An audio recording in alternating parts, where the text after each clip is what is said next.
Night flights are an important part of Heathrow's operations.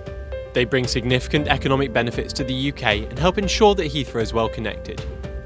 But we do understand that noise at night can be even more annoying than it is during the day. At Heathrow today, the last scheduled departure is at 10 to 11 in the evening, and the last scheduled arrival is at 5 past 11.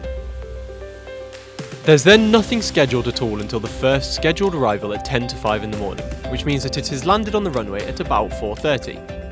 This means there are no scheduled flights at night between 5 past 11 in the evening and 10 to 5 in the morning. For this consultation, we want to ask you first about the morning period. Our work so far shows that with 3 runways, it will be possible to use only 1 runway of our runways for the early morning arrivals before 6 in the morning. This would mean that fewer people would be affected by these early planes. If we were to do this, we would have to schedule the first arrival for 5:30, which would mean it would land on the runway at about 5:15 in the morning.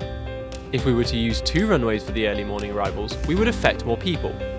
But because we're using 2 runways instead of 1, we could schedule the first early morning arrival slightly later in the morning at 5:45, meaning that it would land on the runway at about 5:30. We want to know what you think we should do. Just to recap, should we use 1 runway to land our early morning arrivals, affecting fewer people but starting slightly earlier? Or should we use 2 runways for the early morning arrivals, which will affect more people but would mean we start our day slightly later? In either case, we will also alternate our runways so that everyone shares the early morning breaks from the planes.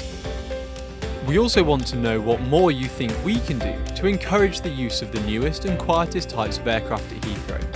Read on to find out more, and don't forget to have your say.